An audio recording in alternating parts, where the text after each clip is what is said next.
Hey YouTube, Joe Bassett for Valiant Outfitters again. Thanks for joining me for another Wilderness Wednesday.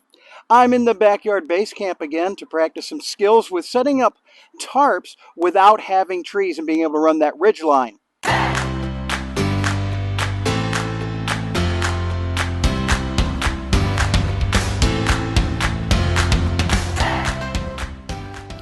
Sometimes you might be out trying to ultralight backpack and all you're carrying with you is a tarp and some stakes, maybe a few lines, some cordage for guy lines or a ridge line, but you find yourself without access to trees for that ridge line. Or you might be on a tent platform where there aren't trees to run a ridge line.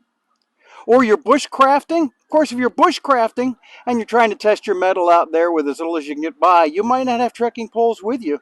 So you can fashion poles out of any sourced wood if you have trees and limbs that you can use for that.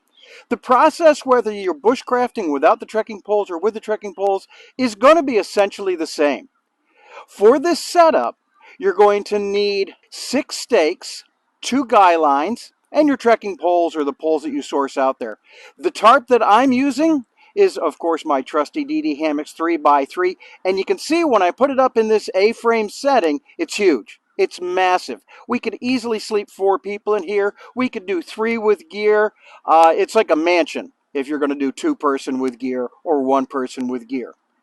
I'm going to show you how to set up this A-frame, and then we're going to modify it into a close-ended A-frame, and that's going to give us some advantages. It's going to protect us better from wind and rain, and it's also going to provide a ground cloth. The downside is it's going to take this huge mansion and put it into a little cottage for one. Let's see how to set it up. Now I've already staked out 2 corners on one side. My peak is going to be here, and then I'll finish staking out on the other side.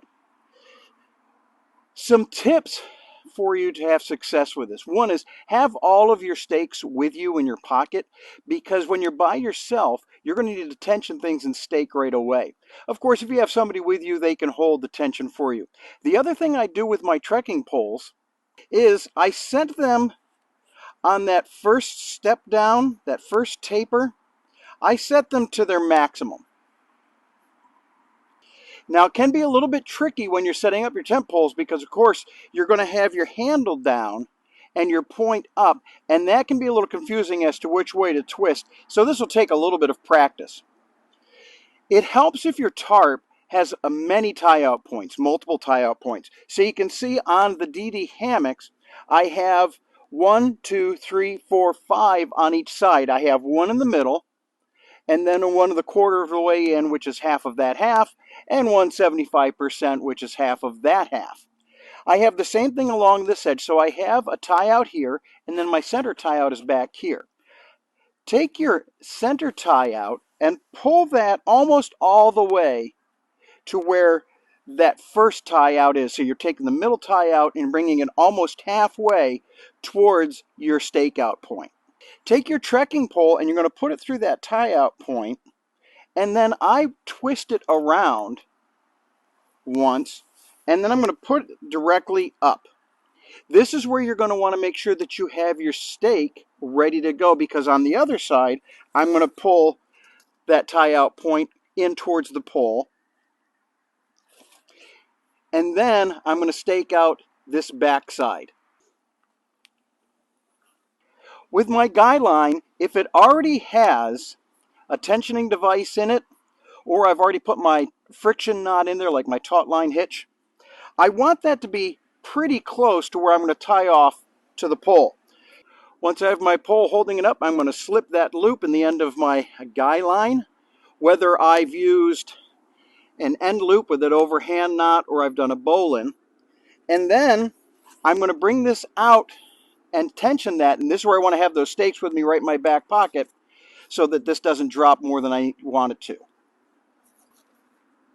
So I now have my corner staked, I have my guy line staked. I can take that pole now and start to extend it.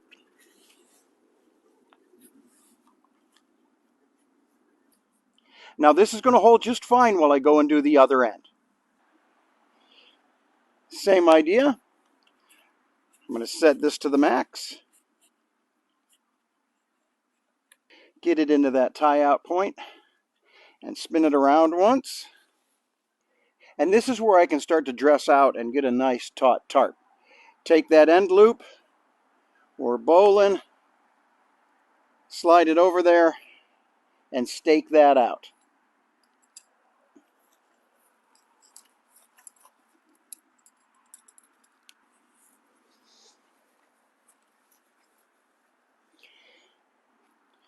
Let's get this corner staked out.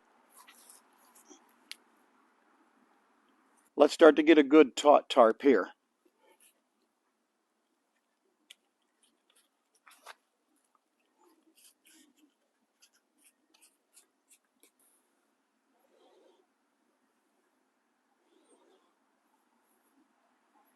We're back to the front side now where we can dress out this side.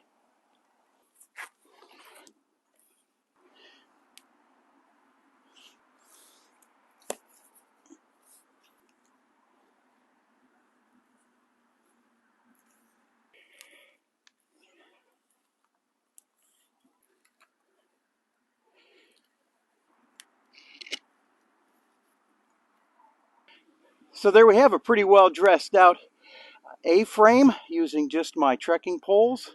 You can see it's huge inside of there. Now I'm going to show you an adaptation of this. It's going to turn it into a one-man shelter with maybe some gear in it, but it's going to close one end to help protect you from even more severe weather and wind, and also provide you a ground cloth. For this adaptation, what I'm going to do is I'm going to take the corner stakes on the back end and I'm going to move them up to my middle tie-out points.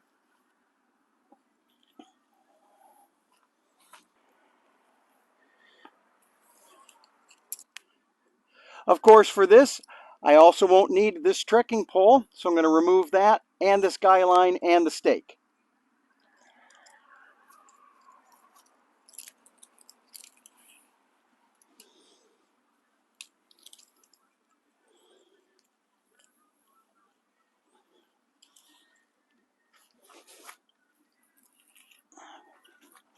So that pole is still standing still nice and tall there from the A-frame. This is my middle tie-out point. I'm going to put my stake pretty taut there, and I'll do the other side.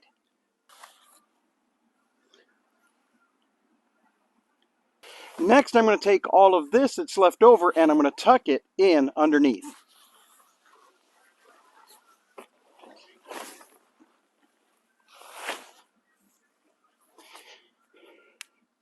Then I'm going to take this middle tie-out point and I'm going to stake that down as well. So I'll need those 6 stakes again that I used from the original A-frame. I'm just replacing the one from the guy line to this location. Let's dress this out a little bit.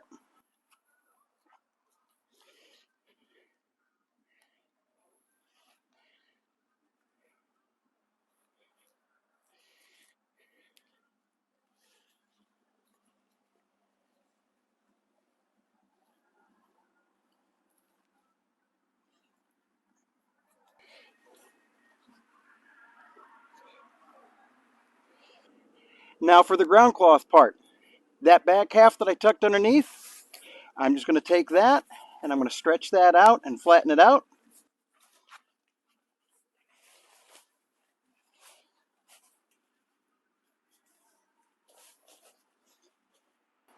Something to be careful of is don't pull that out too far. It will come out beyond this end of the tarp, but when that happens, rain can come and pool on that and then settle into your tarp and get you and your gear wet. So I just tuck it back in a little bit, but there you have it. One trekking pole, the close-ended A-frame. You can see that I'm really down to just a one-person shelter here, but if you're by yourself, this makes a really nice shelter. There it is, the A-frame, and then modifying the A-frame to be a close-ended A-frame. This is a great setup for one person, protects you well from wind and rain, provides you that ground cloth in there. Be sure to get outside this weekend because it's impossible to be outdoors and in a bad mood at the same time. And please, if you like this video, hit that like button and subscribe, and also the notification so you know every time I come out with a new Wilderness Wednesday. We'll see you next time.